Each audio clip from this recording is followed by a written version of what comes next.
नमस्कार दोस्त, आप सभी का उत्पल इंस्टीट्यूट के ऑनलाइन क्लास पर मैं अमित आप सभी का हार्दिक स्वागत करता हूं। दोस्त, एक बार आप सभी सेशन को शेयर कर दीजिए, उसके बाद क्लास को लाइक कर दीजिए। अगर जो भी दोस्त सेशन को शेयर ना किए हो, एक बार सेशन को शेयर कर दीजिए और चैनल को सब्सक्राइब भी कर लीजिए दोस्त। तो इसके बाद आपको पता है, मेरे द्वारा आप सभी को लगातार जो सीटेट की प्रैक्टिस क्लासेस दी जा रही हैं, वह बेहद इंपॉर्टेंट है। बहुत ही अच्छी प्रैक्टिस क्लासेस दी जा रही हैं, चाहे वो प्राइमरी लेवल पर हो या जूनियर लेवल पर हो, किसी भी स्टेट पर हो या किसी भी स्तर पर हो, वह आप सभी के लिए बेहद इंपॉर्टेंट है। सेशन को शेयर कर दीजिए। और कल की क्लास में आपको बताया गया था कि जो आज की क्लास होगी वह जीन पियाजे पर होगा।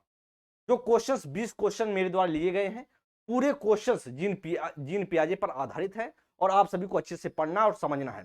जीन पियाजे का जो सिद्धांत था आप सभी को पता है कि संज्ञानात्मक विकास का सिद्धांत दिया था, कॉग्निटिव डेवलपमेंट के सिद्धांत दिए थे, जिसमें से हम सभी को पता है बच्चा वातावरण से अंतःक्रिया करता है, अंतःक्रिया करके अपने ज्ञान का सृजन करता है।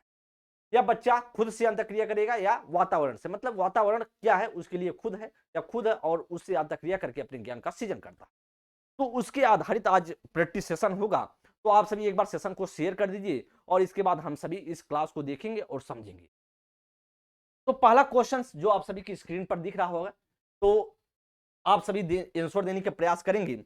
तो पहले हम आप सभी को थोड़ा सा बता देते हैं, बेसिक नॉलेज दे देते हैं। इसके बाद हम सभी देखेंगे, समझेंगे। बेसिक नॉलेज पहले आप ले लीजिए। जहां तक आपको पता है कि इनका जो सिद्धांत था वह सिद्धांत कहलाता है संज्ञानात्मक विकास का सिद्धांत। संज्ञानात्मक विकास का सिद्धांत कहलाता है। तो इस सिद्धांत में उन्होंने वातावरण को महत्वपूर्ण, वातावरण को कहा वातावरण ही सब कुछ है। वातावरण के आधार, वातावरण से बच्चा अंतःक्रिया करके अपने ज्ञान का सृजन करता है। मतलब बच्चा भागीदारी होता है और सक्रिय तरीके से उस ज्ञान को सृजन करता है और सीख करके वह ऐसा करता है। और इनका जो सिद्धांत था, जीन पियाजे का जो सिद्धांत था, जीन पियाजे के सिद्धांत में 4 स्टेज होता है। 4 स्टेज में उन्होंने अपना सिद्धांत दिया था। 4 स्टेज में बात कर लें तो पहला स्टेज जो कहलाता है वह कहलाता है इंद्रियगामक या संवेदी पेशी अवस्था। इंद्रियगामक या संवेदी पेशी अवस्था है पूर्व संक्रियात्मक अवस्था।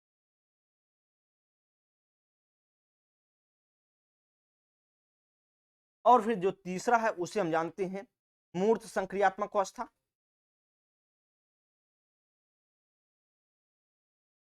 और जो चौथा था उनके द्वारा बोला गया, जिसे हम जानते हैं अमूर्त या औपचारिक संक्रियात्मक अवस्था। तो इनका जो 4 सिद्धांत था और 4 स्टेज पर इन्होंने अपना सिद्धांत दिया था, जिसमें से आप बात कर लें, इंद्रियगामक का एज होता है 0 से 2, कितना होता है 0 से 2 वर्ष। और पूर्व का होता है 2 से 7 वर्ष। और मूर्त का होता है 7 से 11 वर्ष। और फिर जो होता है अमूर्त संक्रियात्मक का होता है वह 11 से 15 वर्ष होता है।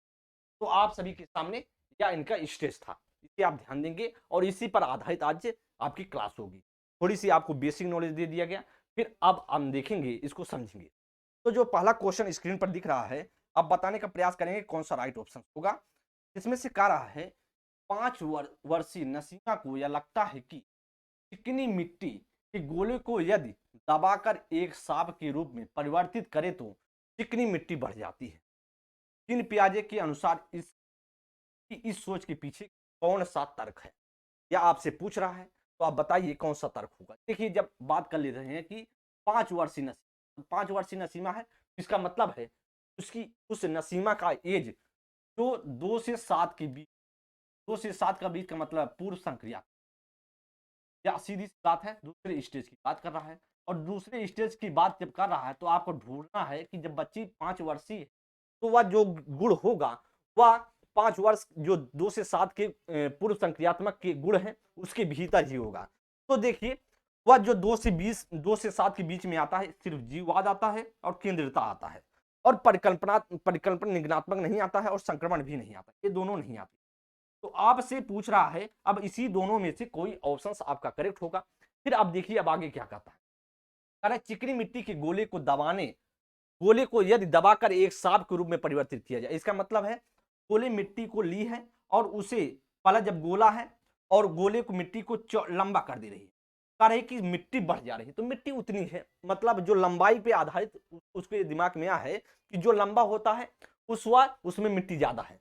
तो इसका मतलब है किसी एक बिंदु पर वो फोकस कर रही है, किसी एक बिंदु पर उसका जो दिमाग है वह केंद्रित है। इसका मतलब वह बी ऑप्शन राइट हो जाएगा, जिसे हम जानते हैं केंद्रिता।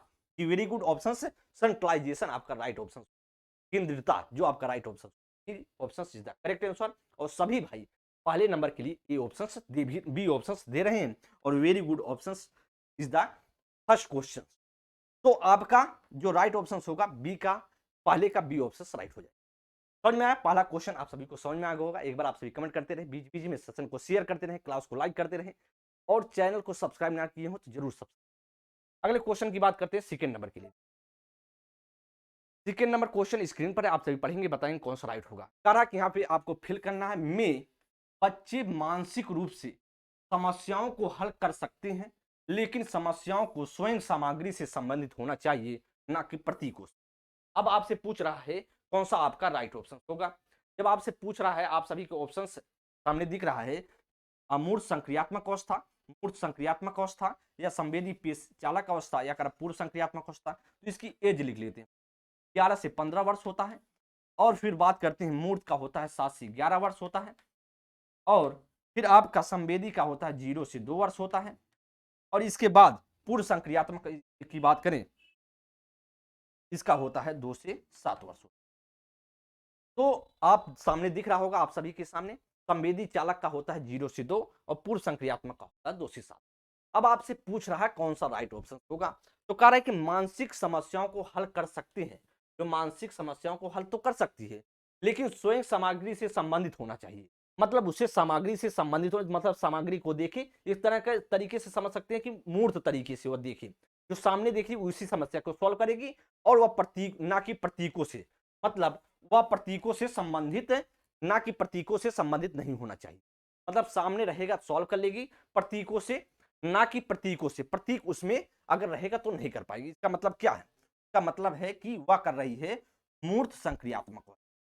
वह मानसिक रूप से समस्याओं को तो हल कर सकती है, लेकिन प्रतीकों पर आधारित, मतलब उसके मतलब कि अमूर्त चिंतन वह नहीं कर पाएगी। ये राइट ऑप्शन कौन सा होगा? वह 2 से 7 आपका एज राइट होगा। इसका मतलब मूर्त संक्रियात्मक अवस्था, जिसे हम जानते हैं कंक्रीट ऑपरेशनल स्टेज। तो आपको समझ में आ गया होगा सेकंड का बी ऑप्शन और राइट ऑप्शन बी। सभी भाई सेकंड नंबर के लिए बी ऑप्शन राइट कर रहे हैं। अगले क्वेश्चन की बात करते हैं, थर्ड नंबर क्वेश्चन देखेंगे और बताइए कौन सा राइट होगा। तरह की क्वेश्चंस देखिए जीन पियाजे से संबंधित है। जीन पियाजे से संबंधित होने के नाते आप पूछ रहा है जीन पियाजे के अनुसार एक सतत प्रक्रिया जो मानसिक संरचनाओं को परिष्कृत और परिवर्तित करती है क्या कहलाता है?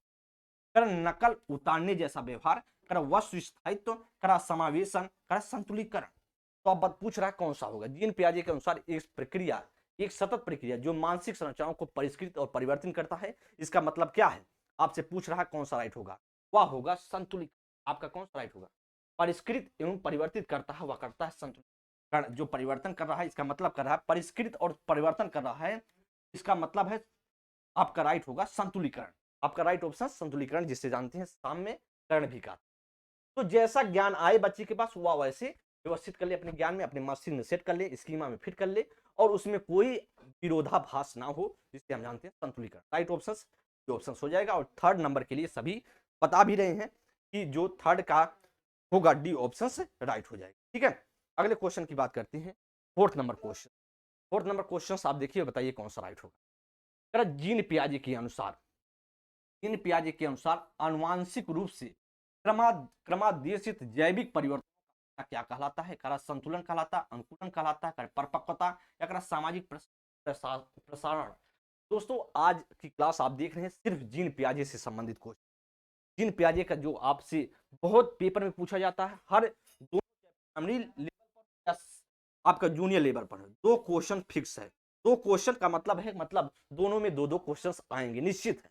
तो आपका आज की क्लास से जो आपका 2 नंबर फिक्स हो जाएगा, समझ जाएंगे। तो बताइए कौन सा राइट होगा, ऑप्शन करेक्ट हो जाएगा। तरह की अनुवांशिक है, इसका मतलब क्या है? राइट ऑप्शन का परिपक्वता, ऑप्शन सी आपका राइट हो जाएगा। और सभी भाई ऑप्शन दे रहे हैं फोर्थ का option the correct answer fourth number question के। ठीक है, तो आपका कौन सा सी ऑप्शन राइट होगा। अगर क्वेश्चन देखते हैं फिफ्थ नंबर क्वेश्चन, अब बताइए कौन सा। फिफ्थ नंबर क्वेश्चन स्क्रीन पर है। जीन पियाजे, जीन पियाजे द्वारा प्रस्तावित चरण और उसकी विशेषताओं के सही सुमेलित युग्म का चयन। संवेदी चालक अवस्था मानसिक प्रहस्तरण से जूझना। पूर्व संक्रियात्मक अवस्था वस्तु स्थायित्व का विकास। मूर्त संक्रियात्मक अवस्था संचालन क्रियाओं कर पाते हैं लेकिन अमूर्त नहीं। अमूर्त संक्रियात्मक अवस्था प्रतिवर्ती क्रियाओं को मानसिक रूप से करने में असक्षम। तो बताइए कौन सा इसमें चयन है सही सुमेलित है। सही सुमेलित ऑप्शन से आपसे पूछ रहा है, मतलब कौन सा पॉइंट आपसे करेक्ट होने वाला। जब आप बात करते हैं संवेदी पीसी अवस्था में, तो संवेदी पीसी अवस्था में होता है 0 से 2 वर्ष, और जो 0 से 2 वर्ष में बच्चा मानसिक रूप से प्रहस्तन से जूझ नहीं पाता है, तो इसका मतलब है यह पॉइंट जो है गलत है। बच्चा ऐसा कार्य नहीं करता 0 से 2 वर्ष में संवेदी पीसी। फिर कहते हैं पूर्व संक्रियात्मक अवस्था की बात करता है, तो पूर्व संक्रियात्मक अवस्था में वस्तु स्थायित्व का विकास जो हो जाता है, विकास नहीं होता पहले, यह गुण जो वस्तु स्थायित्व का गुण है, या बच्चे का 0 से 2 वर्ष की एज में हो वस्तु स्थायित्व का, तो आपका यह भी गलत है और यह भी गलत। अब कह रहा मूर्त संक्रियात्मक अवस्था की बात कर रहा है, तो मतलब इसका मतलब है 7 से 11 वर्ष की एज की बात कर रहा है। और कह रहा संचालन क्रियाएं कर पाता है, जो संचालित क्रियाएं कर पाता है लेकिन अमूर्त नहीं कर पाता। सही बात है, बच्चा अमूर्त क्रिया नहीं कर पाता, आपका सी ऑप्शन। अब बात करते हैं अमूर्त संक्रियात्मक अवस्था प्रतिवर्ती क्रियाओं को मानसिक रूप से करने में असक्षम। देखिए जब बच्चा अमूर्त संक्रियात्मक होता है, इसका मतलब है बच्चा 11 से 15 साल की एज में है, और 11 से 15 साल की एज में बच्चा जो प्रतिवर्ती क्रियाएं हैं या उसका विकसित हो जाता है, लेकिन करा असक्षम है, इसलिए अभी गलत हो जाए। ठीक है, आप सभी ने समझ लिया हो। बच्चे का इस एज में तो विकसित हो जाता मतलब रिवर्सिबिलिटी कर पाता है, रिवर्स अपने आप को कर लेता है, जो भी उसके पास जानकारी होती में घूम जाता है, परिवर्तित कर लेता है। तो आपका करा असक्षम है, तो सक्षम होता तो राइट होता, लेकिन यह ऑप्शन से गलत, ये ऑप्शन सीधा करेक्ट है। अगले क्वेश्चन की बात करते हैं, 6 नंबर क्वेश्चन देखिए और बताइए। करे पूर्व संक्रियात्मक अवस्था में कौन सी संज्ञानात्मक क्षमता आती है। अमूर्त सोच की क्षमता, लक्ष्य निर्देशित व्यवहार की क्षमता, दूसरे का नजरिया लेने की क्षमता, परिकल्पना निगनात्मक सोच की क्षमता। तो आप बताएंगे। 6 नंबर क्वेश्चन आप सभी के सामने है। आप बताइए पूर्व संक्रियात्मक अवस्था की एज आपको पता है। इस एज के बच्चों का जो एज होता है वह होता है 2 से 7 वर्ष, और 2 से 7 वर्ष का बच्चा है कर पाए, तो अमूर्त सोच की क्षमता तो नहीं होगी, क्योंकि यह 11 से 15 साल की एज में होता है, तो यह ऑप्शन गलत। फिर कह रहा लक्ष्य निर्देशित, तो यह वेरी गुड ऑप्शन है। कह रहा दूसरे के नजरियों के लेने में क्षमता, या मूर्त में आता है। मूर्त का मतलब है 7 से 11 वर्ष की एज में आता है, लेकिन आपसे पूछ रहा 2 से 7। अरे परिकल्पनात्मक निगनात्मक सोच की क्षमता, ऐसा गुण आता है बच्चे की 11 से 15 वर्ष की एज में, तो यह भी गलत है। तो ऐसा गुण आप मिल रहा है 2 से 7 वाले से, वह मिल रहा बी ऑप्शन, लक्ष्य निर्देशित व्यवहार की क्षमता। B option is the correct answer. 6 नंबर का जो ऑप्शन राइट होगा वह होगा 6 का बी ऑप्शन। अगले क्वेश्चन की बात करते हैं, 7 नंबर क्वेश्चन आप सभी देखेंगे और राइट करने की कोशिश करेंगे। लगातार आप सभी के बेहतरीन दिया जा रहा है, तो आप सभी को शेयर कर दीजिए, क्लास को लाइक कर दीजिए, और बहुत इंटरेस्टेड के साथ, बहुत इंजॉय के साथ आप चीजों को पढ़ने की कोशिश कीजिए, क्योंकि बहुत ज्यादा अपने दिमाग में प्रेशर लेकर मत पढ़ा करें, क्योंकि प्रेशर से कुछ होता नहीं है। आप रिलैक्स होकर के रिलैक्स माइंड सेट से पढ़ेंगे तो आपका विकास, आपका जो पढ़ेंगे उसमें रुचि भी बनेगी, इंटरेस्ट भी पैदा होगा, और चीजों को अच्छे से कर भी पाएंगे। अगर पियाजे के अनुसार एक शिक्षक का तरह की यहाँ फिल करना और होना बहुत जरूरी है। पियाजे के अनुसार एक शिक्षक को कैसा होना चाहिए, तरह गतिशील लचीला, तरह संरचित एवं अनम्य, तरह सहानुभूतिपूर्ण एवं पारदर्शी, तरह यांत्रिक और व्यवहारवादी। तो आप बताइए कौन सा राइट होगा। पियाजे के अनुसार पूछ रहा है कि एक शिक्षक को कैसा गुण होना चाहिए, वह होना चाहिए शिक्षक का गुण। यह बहुत इंपॉर्टेंट है, पेपर में पूछा गया क्वेश्चन। तो आप बताइए कौन सा राइट होगा, वह होगा ए ऑप्शन राइट होगा। गतिशील एवं लचीला होना चाहिए, मतलब शिक्षक को गतिशील और लचीला होना चाहिए, फ्लेक्सिबिलिटी होनी चाहिए, और टीचर चीजों को बहुत अच्छे से बता सके, गतिशीलता होनी चाहिए, एक्टिव होना चाहिए। ठीक है, तो अगले क्वेश्चन की बात करते हैं। आपका right option A option right हो जाएगा। 8वां नंबर क्वेश्चन स्क्रीन पर आप सभी पढ़िए और बताइए कौन सा। देखिए फिर से जीन पियाजे से संबंधित, तो आज की क्लास बहुत बेहतरीन है। सब क्वेश्चन जो है आप सभी के जीन पियाजे से संबंधित रखे गए। ठीक है दोस्त, पर जीन पियाजे संरचनावाद जीन पियाजे संरचनावाद क्या प्रस्तावित करता है कि बच्चे संज्ञानात्मक विकास के 4 चरणों में मुख्यतः किस प्रकार प्रगति करते हैं, कैसे प्रगति करते हैं। जो संज्ञानात्मक विकास का सिद्धांत है जिन उसमें बच्चे जो चारों अवस्थाओं में कैसे प्रगति करते हैं, कैसे अपने आप को प्रोग्रेसिव चीजों को आगे बढ़ते हैं, प्रोग्रेशन होता है उनका। तो करा वातावरण से अंतःक्रिया करके, करा कि अपने से ज्यादा ज्ञान वाले व्यक्तियों के साथ सामाजिक अंतःक्रिया करके, करा दूसरे का अनुसरण करके, करा इनामों की प्रत्याशा करके। तो दोस्त आपसे पूछ रहा है कि कैसे बच्चे कर जीन पियाजे के अनुसार, आपको पहले ही बता दिया गया बच्चा जीन पियाजे के सिद्धांत में बच्चा खुद से अंतःक्रिया करता है या वातावरण से, जिसे खुद या मतलब वातावरण एनवायरनमेंट से अंतःक्रिया करेगा, अपने ज्ञान का सृजन करता है और ऐसे करने के बाद वह अपनी जानकारी को व्यवस्थित करता है। अब बात कर लेते हैं कौन सा, कर अपने से ज्यादा, तो या अपने से ज्यादा की बात करते हैं कौन, वाइगोत्स्की कहते हैं, ठीक है, कि बच्चा दूसरे के साथ सामाजिक अंतःक्रिया करता है, वह वाइगोत्स्की का सिद्धांत है। तो यह ऑप्शंस आपका गलत भी ऑप्शंस। करा कि दूसरों अनुसरण करके, तो दूसरे का अनुसरण मतलब नकल करके या चीजों को समझ करके, तो ऐसा नहीं करता, नकल नहीं करता बच्चा। इनामों की प्रत्याशा करके, मतलब लालच या पुरस्कार के आधार पर बच्चा कार्य नहीं करता है। इनका कहने का मतलब यह था या नहीं था जीन पियाजे का। तो अब कहने का मतलब जीन पियाजे का आया था कि वातावरण से बच्चा क्या करता है, अंतःक्रिया करता है और अंतःक्रिया करके अपने ज्ञान का सृजन करता है। इसका मतलब आपका ए ऑप्शन करेक्ट आंसर। और आप सभी 8 नंबर के लिए ए ऑप्शन राइट कर रहे हैं और वेरी गुड, आप सभी इतना मेहनत करके चीजों को बता रहे हैं, क्योंकि हमको पता है कि आप सारी चीजों को समझ चुके हैं। आपको ऐसे पढ़ाया जा रहा है कि चीजों को व्यवस्थित तरीके से।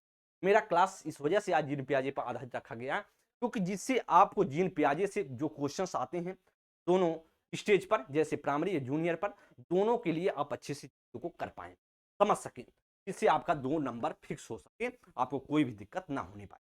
अगले क्वेश्चन की बात करते हैं। 9 नंबर क्वेश्चन आप सभी की स्क्रीन पर है, आप सभी पढ़िए और आप सभी उत्पल इंस्टीट्यूट को सेशन को इस जो चैनल को सब्सक्राइब जरूर करें, चैनल को सब्सक्राइब करें, क्लास को लाइक भी कर दिया करें और सेशन को शेयर किया करें। देखिए जो बच्चे इस क्लास में आपको बेहतरीन से बेहतरीन स्टैंडर्ड जो उसके मानकताएं हैं उस पर आधारित क्वेश्चंस रखे जाते हैं। ऐसा नहीं फालतू का आपका टाइम खराब करने के लिए मेरा उद्देश्य, मेरे पास भी टाइम नहीं है और आपके पास तो टाइम है ही नहीं, क्योंकि आपका पेपर चल रहा है। तो आपको जो भी चीजें दी जाएंगी वह बहुत बेहतरीन दी जाएंगी। अगर पूर्व संक्रियात्मक अवस्था के बच्चों शिक्षक को कैसा होना चाहिए, मूर्त संसाधनों और बहुत सी दृश्य सामग्रियों का प्रयोग करना चाहिए, जटिल पदानुक्रमित संबंधों का को दिखाते हुए चित्रों का प्रयोग करना चाहिए, अमूर्त समस्याओं पर काम करने के लिए कहना चाहिए, परिकल्पनात्मक सोच वाली समस्याओं की सुलझाने के लिए मौके मुहैया कराने चाहिए। तो अब बताइए कौन सा राइट होगा 9 नंबर के लिए। दोस्त आप जब 9 नंबर क्वेश्चंस पढ़ेंगे तो आप देख रहे हैं पूर्व संक्रियात्मक की बात करा, इसका मतलब बच्चा 2 से 7 वर्ष की एज में है, सीधी बात है। और 2 से 7 वर्ष में ऐसा होगा क्या वो जटिल पदानुक्रमित संबंधों को दिखाते हुए चित्रों का प्रयोग कर पाएगा? नहीं, बच्चा इतना छोटा है तो ऐसा कार्य नहीं कर पाएगा, बी ऑप्शन गलत हो जाएगा। अमूर्त समस्याओं पर काम करने, तो अमूर्त में आपको पता है या चौथे स्टेज का गुण है, तो ऐसा भी नहीं कर पाएगा, उससे 7 साल के बच्चा नहीं कर पाएगा। परिकल्पनात्मक सोच वाली समस्याओं को सुलझाने में, भाई परिकल्पना निगरात्मक सोच तो आपके अमूर्त में आता है ना कि पूर्व में आता है, तो यह भी गलत है।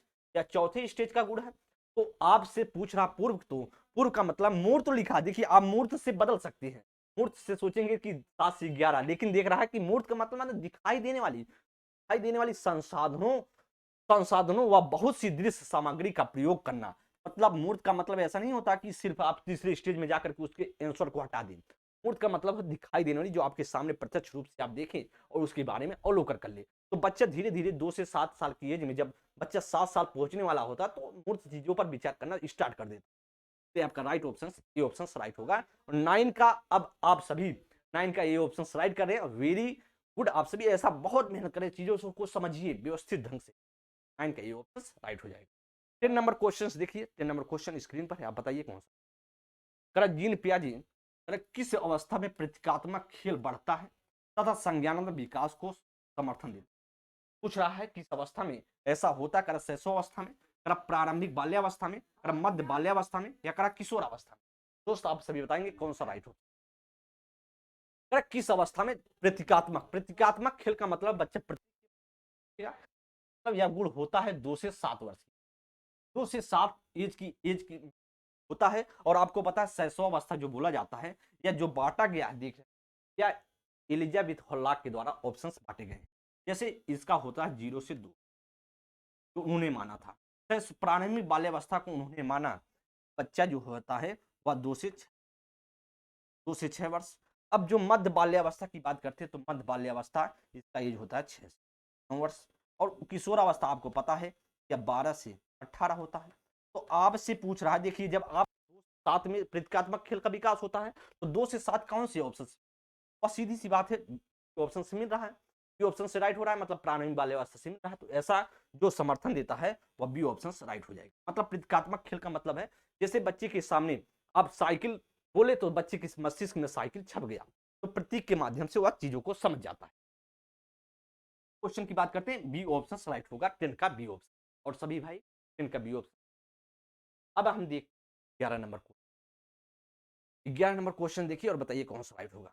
कहा कि एक 5 वर्ष की बच्ची यह तर्क करने में विफल रहती है कि जब बच्चे को एक लंबे और संकीर्ण गिलास में एक चौड़े बर्तन में स्थानांतरित किया जाता है तो पानी की मात्रा समान रहती है। पियाजे के अनुसार इसका क्या कारण है। मतलब वह बताने में विफल है कि बच्चा, गिलास देखिए एक पतला गिलास है और एक चौड़ा गिलास है। तो अगर चौड़े गिलास को पानी को पतले वाले गिलास में डाल दे रही है तो बताने में सफल नहीं है, मतलब विफल हो जा रही है कि मतलब वह कह रही है कि पानी ज्यादा हो जा रहा है, इसका मतलब पानी ज्यादा हो जा रहा है, उसका मतलब यह है। तो इसका मतलब कह रही है कि पहले पानी कम था अब ज्यादा हो गया पतले गिलास में। यह बता नहीं पा रही कि पहले जितना पानी था उतना ही है, मतलब यह बताने में अगर सफल होती तो यहाँ विफल लिखा है ना, तो विफल है, मतलब वह बता नहीं पा रही जितना पहले पानी था उतना ही पतले गिलास में डालने के बाद भी पानी है, या बताने में वह विफल है। इसका मतलब क्या है, लक्ष्य निर्देशित कर वह प्रतिवर्ती सोच नहीं रखती है, कर वह लक्ष्य निर्देशित व्यवहार नहीं कर सकती है, कर वह प्रतीकों का इस्तेमाल नहीं कर सकती, कर वह नकल नहीं कर सकती। तो आपसे पूछ रहा है कौन सा होगा। देखिए अगर वह रिवर्सिबिलिटी उसमें नहीं, वह चीजों को प्रतिवर्ती नहीं कर पा रही, सोच पर आधारित नहीं कर पा रही, नहीं ऐसा होगा ऐसा चीजें अपनी सोच को प्रतिवर्ती सोच नहीं रखती है, इसी वजह से वह क्या है, विफल है। कौन विफल है, वह 5 वर्षीय बच्ची, वह चीजों को नहीं बता पा रही, विफल हो जा रही है। राइट ऑप्शन ए होगा, ये ऑप्शन गलत है। एक लक्ष्य निर्देशित व्यवहार नहीं कर सकती, लक्ष्य पर आधारित नहीं है या प्रतिवर्ती सोच पर आधारित है और ऐसा गुण नहीं कर पा रही, इसलिए आपका नहीं रखती है। आपका राइट ऑप्शन कौन सा होगा, ए ऑप्शन करेक्ट आंसर, 11 का ए ऑप्शन। और सभी भाई बहुत बेहतरीन आंसर दे रहे हैं, बहुत खुशी होती है जब आप ऐसे आंसर देते हैं, तो मुझे बहुत खुशी होती है कि आप कितना अच्छे से चीजों को समझ रहे हैं और बेहतरीन ढंग से सीख रहे हैं। तो आप सेशन को शेयर किया करें, आपके लिए बहुत मेहनत किया जा रहा है, चीजों को बताया जा रहा है। अगले क्वेश्चन की बात करते हैं 12 नंबर के लिए, आपसे बताइए कौन सा राइट होगा। फिर देखिए जीन पियाजे से संबंधित, जीन पियाजे के अनुसार शिक्षक के सबसे महत्वपूर्ण गुण क्या है। शिक्षक के सबसे महत्वपूर्ण क्या गुण है, जीन पियाजे ने क्या कहा है, अनम्रता और निष्कुशता, कर अधिकारिता और कठोरता, कर प्रभुत्व और निर्देश, कर लचीलापन और गतिशीलता। तो बताएंगे 12 नंबर के लिए कौन सा राइट ऑप्शन करेक्ट आंसर होने वाला है। आप बताइए 12 नंबर के लिए कौन सा राइट ऑप्शन होगा। तब जब आप बात करते हैं, अभी आपके सामने था शिक्षक का सबसे महत्वपूर्ण क्या कहा, उन्होंने कहा कि लचीलापन होना चाहिए और उसमें गतिशीलता होनी चाहिए। जीन पियाजे ने ऐसा कहा था, टीचर में होनी चाहिए, एक टीचर में लचीलापन और गतिशीलता होनी चाहिए। जीन पियाजे के अनुसार ऐसा उनके द्वारा कहा गया। राइट ऑप्शन आपका D option is the correct answer. दोस्त बता भी रहे हैं डी ऑप्शन राइट होगा 12 के लिए। अगले क्वेश्चन की बात करते हैं 13 नंबर के लिए। 13 नंबर क्वेश्चन आप देखेंगे और बताएंगे कौन सा राइट होगा। देखिए बेहतरीन क्वेश्चन फिर से आपका है, पियाजे के संज्ञानात्मक विकास के सिद्धांत व पर्यावरण संतुलन कुछ की प्रक्रिया क्या कहलाती है, सामीकरण, संगठन, समावेशन, समायोजन। आप बताएंगे सारे जो पॉइंट है, सामान्यकरण, संगठन, समावेशन, समायोजन, ये सारे पॉइंट जो है सभी शब्द जो है पियाजे के द्वारा दिए गए हैं। आपसे पूछ रहा है कि स्वयं और पर्यावरण के बीच संतुलन कर पाता है, तो आपका कौन सा राइट होगा, कौन सा पर्यावरण के बीच और खुद के बीच, पर्यावरण और स्वयं के बीच संतुलन कर पाता है। इसका मतलब क्या है, इसका मतलब है सामान्यकरण, इसका मतलब है सामान्यकरण। आपका ये ऑप्शन सीधा करेक्ट समझ में आया, ये ऑप्शन राइट होगा, ना कि संगठन सही होगा, ना कि समावेशन। संगठन का मतलब है कि जो चीजें व्यवस्थित दिमाग में जा रही है उसको संरक्षित कर रहा है, संगठित कर रहा है, ऑर्गेनाइजेशन कर रहा है, संगठित कर रहा है, तो ऐसा नहीं होगा। आपका समावेशन का मतलब है इसमें क्या होती है, आपके पास जानकारी जाती है और आप उस पुरानी जानकारी को महत्व देते हैं और नई जानकारी को सीखते हैं, लेकिन पुरानी जानकारी को, नई जानकारी को उसमें जोड़ लेते हैं, पुरानी जानकारी को से उस नई जानकारी को जोड़ करके पुरानी जानकारी को महत्व देते हैं समावेशन में। समायोजन में क्या करते हैं, जब आपके पास नई जानकारी आती है और पुरानी जानकारी को आप हटा देते हैं, उसमें अंतर कर पाते हैं, इसलिए उसे बोलते हैं समायोजन। अब समझ में आया दोस्त? तो आपका राइट ऑप्शन कौन सा होगा? 13 का ए ऑप्शन करेक्ट आंसर, सामान्यीकरण इज द राइट ऑप्शन। अब देखते हैं 14 नंबर के लिए।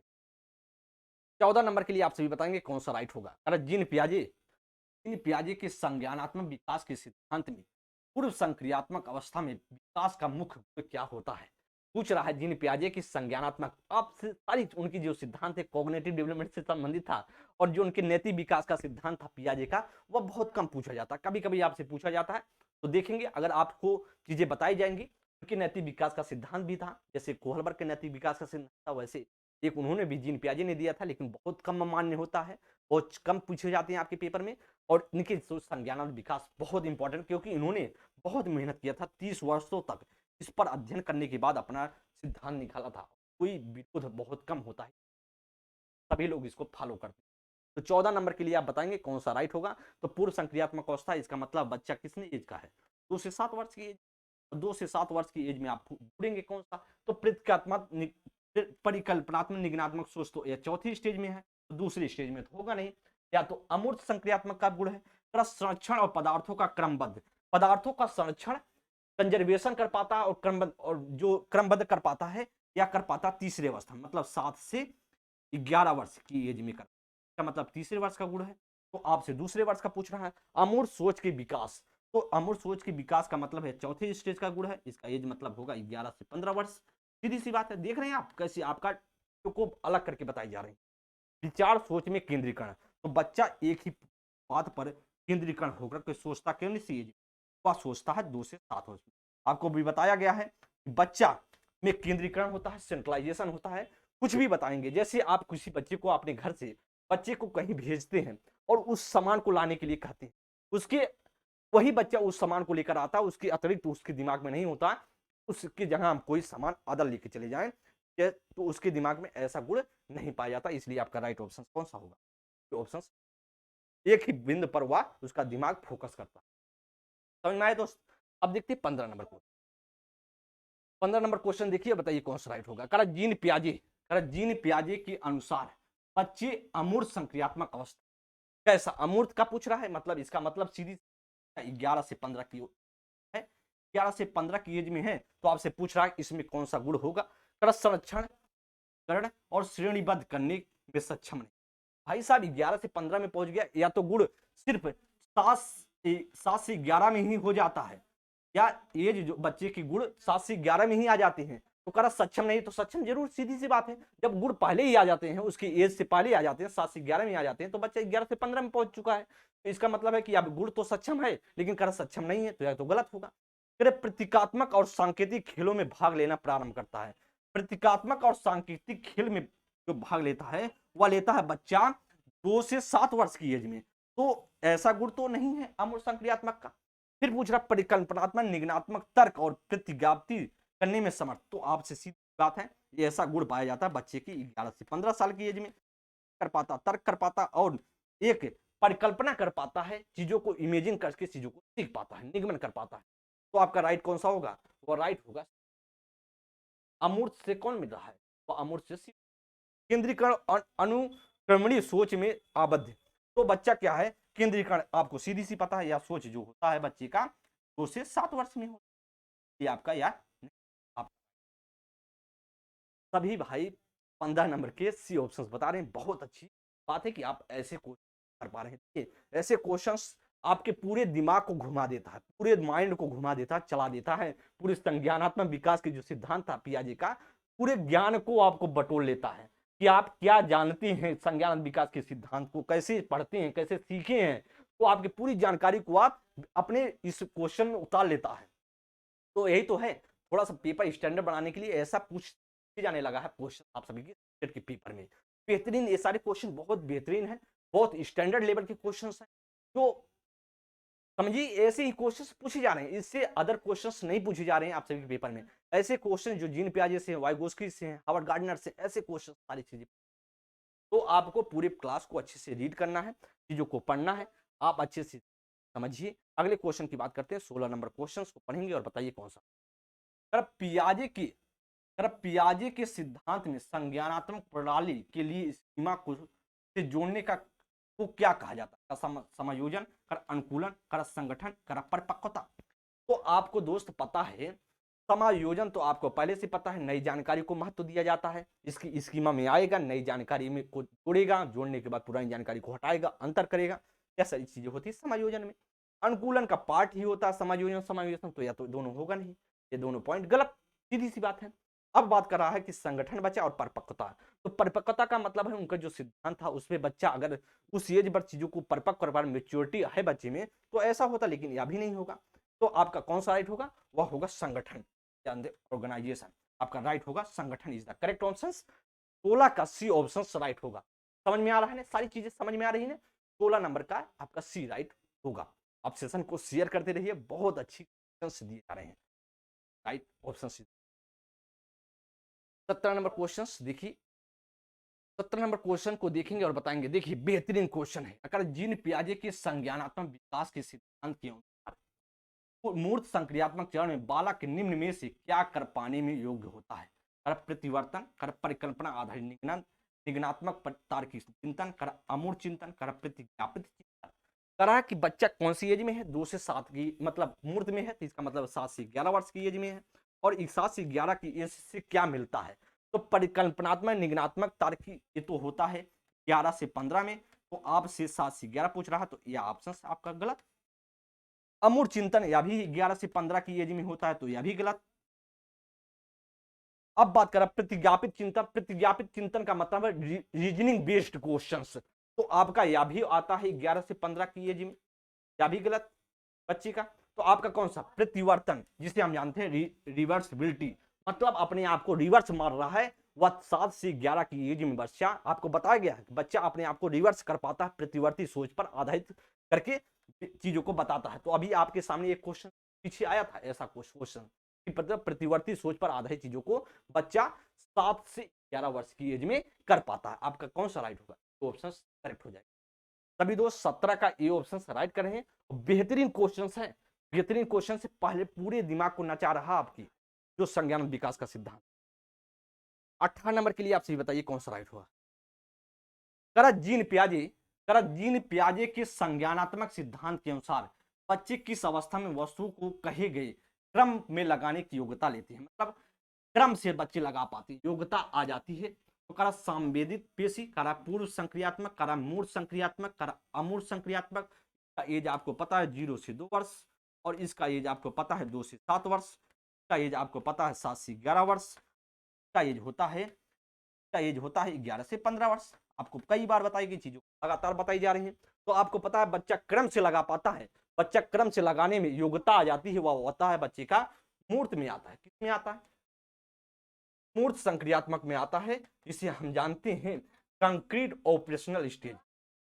तो आपका राइट कौन सा होगा? वह राइट ऑप्शन होगा सी ऑप्शन करेक्ट। अभी दोस्त आप सभी 18 के लिए सी ऑप्शन राइट करें, बहुत बेहतरीन को 18 का सी ऑप्शन करेक्ट हो जाएगा। सभी दोस्त बता भी रहे हैं, और राइट भी होगा सी ऑप्शन, ठीक है। 18 का कौन सा ऑप्शन राइट होगा? सी ऑप्शन राइट हो जाएगा। 19 नंबर के लिए देखेंगे। 19 नंबर क्वेश्चन पढ़िए और बताइए कौन सा कह रहा है।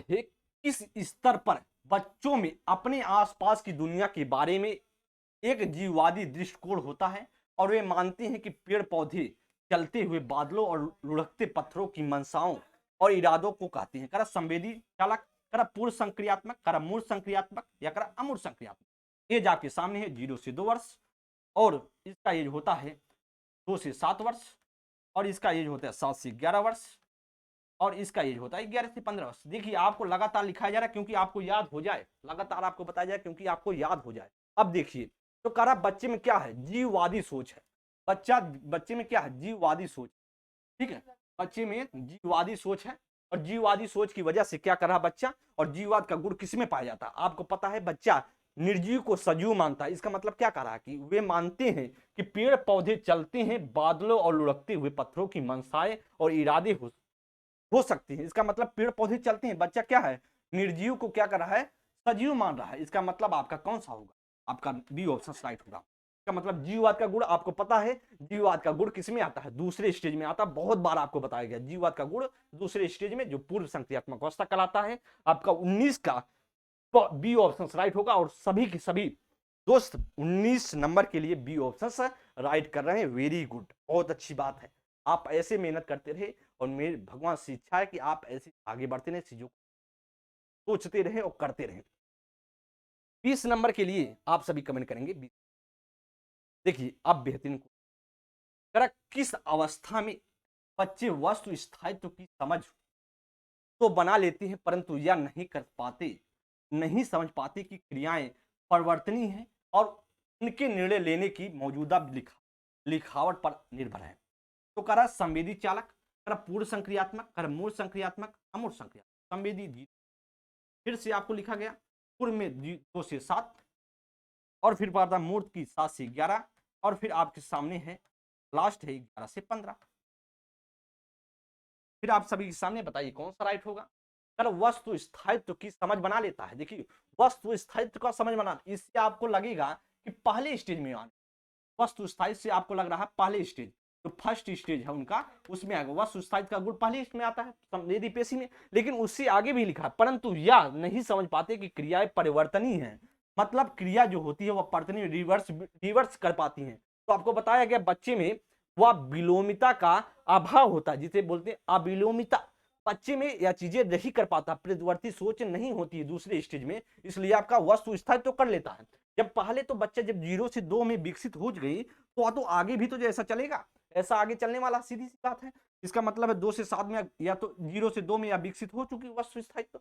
अब 0 से 2 वाले में जब हो चुका तब तो अब और आगे भी तो लिखा है, कहा कि परंतु यह समझ नहीं पाते हैं कि जो क्रिया परिवर्तनीय है, मतलब उसमें परिवर्तन हो सकता है। तो ऐसा गुण आता है आपका पूर्व संक्रियात्मक अवस्था में, बी ऑप्शन राइट होगा। कौन सा बी ऑप्शन राइट होगा, बहुत इंपॉर्टेंट क्वेश्चन है। 20 नंबर के लिए आप कंफ्यूज हो सकते हैं। पहले आपको लगेगा, पहले जब आप देखेंगे 20 नंबर के लिए तो आप समझेंगे ए ऑप्शन राइट होगा, क्योंकि वस्तु स्थायित्व की समझ बना लेते हैं। तो सीधी सी बात आप ऊपर देखेंगे और राइट करेंगे ए ऑप्शन। लेकिन उसके नीचे भी चरण लिखा गया है कि परंतु यह समझ नहीं पाते क्रियाएं परिवर्तनीय है, इससे आपका राइट हो रहा है बी ऑप्शन। ऊपर लिखा होता तो ए होता, ऊपर वाला सिर्फ लिखा होता, नीचे भी लिखा है, इसलिए आपका कौन सा राइट होगा, B option is the correct answer. 20 नंबर क्वेश्चंस या आपके लिए बेहद महत्वपूर्ण था। 20 क्वेश्चन आप सभी ने देखा और चीजों को आप सभी सेशन को ऐसे शेयर करते रहेंगे। और क्लास एक बार जब एंड हो जाती है तो आप सभी कमेंट बॉक्स में जाकर ऑफलाइन मोड में कमेंट बॉक्स में जाकर के अपनी राय जरूर दें कि आपको क्वेश्चंस कैसे लगे, कैसे समझाए गए, आपको समझ में आ रहा है कि नहीं आ रहा है, चीजों को आप व्यवस्थित कर पा रहे हैं कि नहीं कर पा रहे हैं, अपनी स्कीमा में सेट कर पा रहे हैं कि नहीं कर पा रहे। स्कीमा है, सीधी सी बात है, स्कीमा खाली होकर आती है। आपको बताया गया जिन पियाजे ने कहा जब बच्चा जन्म लेता है तो स्कीमा भर के आता है, लेकिन वह भरने का कार्य यहाँ पर होता है। कोई ना कोई आपके पास जानकारी उस स्कीमा में फिल करता है, मेमोरी लेकर आप आते हैं और उसमें डेटा फीड किया जाता है, या टीचर करे या कोई भी करे, जहां से आप जानकारी अपनी फीड करते चलते। तो आपको समझ में आ गया स्कीमा, आपको पता है स्कीमा क्या है, एक मेमोरी है स्कीमा की। तो जो भी दोस्त इतना आप किया करें कि जो भी दोस्त इस वीडियो को देखे पूरा रीड करें। पूरा रीड करने से आपको क्या होगा, आपको पूरी जानकारी होगी और पूरी चीजों को अच्छे से समझाया जाता है। आपको पूरी जानकारी और अच्छे से समझाने का प्रयास इस वजह से किया जाता है क्योंकि देखिए आपका टाइम बहुत कम, क्वेश्चन की संख्या कम होती है, टाइम बहुत कम लिया जाता है, कमेंट बहुत कम पढ़ा जाता है, चीजों को बहुत अच्छे से बताया जाता है। आपको मैं फालतू के टाइम को खराब करना नहीं चाहता, इसलिए आप चीज को लगातार चीजों को व्याख्यात्मक रूप से बताने का प्रयास किया जाता है। जो भी दोस्त चैनल को सब्सक्राइब ना किए हो तो जरूर सब्सक्राइब कर लें, क्योंकि बेहतरीन कंटेंट दिया जाता है। और अगर आप लोग इस क्लास की पीडीएफ लेना चाहते हैं तो टेलीग्राम चैनल से जरूर जुड़ें। टेलीग्राम चैनल उत्पल इंस्टीट्यूट के ही नाम से है, उत्पल इंस्टीट्यूट। जब आप सर्च करेंगे टेलीग्राम पर तो आपको वहां मिलेगा और आपको दिखाएगा लोगो, जो लोगो है वही लोगो वहां पे मिलेगा। चैनल का लोगो हो वही लोगो आपको टेलीग्राम पे मिलेगा। आप वहां पे ज्वाइन हो जाएंगे और ज्वाइन होने के बाद आप लोग इस क्लास की पीडीएफ है, क्लास की इंफॉर्मेशन है, कोई भी जानकारी है जो आपके लिए बेहतरीन होती है, चीज़ों को अच्छे लगते हैं, जो मुझे लगता है कि ये फैक्ट चीज़ें हैं, चीज़ें आपके लेवल की हैं, उस चीज़ को मुझे उसमें आपको डाल दिया जाता है, टेलीग्राम चैनल पर कर दिया जाता है, जिससे आपको वह सारी चीज़ें मिल जाएँ। तो आपको यह क्लास कैसी लगी एक बार आप सभी ज़रूर बताएँगे और चीज़ों को ऐसे सीखते चलेंगे। तो आज की क्लास यहीं तक। हम सभी फिर देखेंगे, कल की क्लास में देखेंगे। वैसे तो हम सोच रहे हैं आपको कोहलबर्ग, अब जो होगी क्लास कोहलबर्ग के आधारित सोच रहे हैं, कोहलबर्ग पर आधारित। और कोहलबर्ग की बहुत बेहतरीन है क्योंकि पेपर में पूछे जाते हैं। कोहलबर्ग पे होंगे, सभी बच्चे रीड करेंगे, कोहलबर्ग के सिद्धांत को पढ़ाया गया, समझाया गया है, तो पूरा रीड किया करें आप। तो कोहलबर्ग के क्वेश्चंस होंगे जो लगभग 15 या 20 क्वेश्चंस उसके भी होंगे और आपको पूरी तरीके से बताया जाएगा दोनों लेवल पर। कोहलबर्ग के क्वेश्चंस प्राइमरी लेवल और जो आपके जूनियर लेवल, दोनों में एक एक क्वेश्चन आते हैं। मतलब एक क्वेश्चन से आपका यहाँ से फिर फिक्स होने वाला है, एक क्वेश्चन से आपका यहाँ से फिक्स होने वाला है। आज की क्लास से आपका लगभग 2 क्वेश्चन फिक्स हो गया कि प्राइमरी पे 2 जूनियर पर। तो आज की क्लास दोस्त यहीं तक। हम मिलेंगे कल की क्लास में और अगले क्लास में जब देखेंगे चीजों को कोहलबर्ग से संबंधित समझेंगे। क्लास को यहीं पे एंड करते हैं। थैंक यू, जय हिंद दोस्त, नमस्कार।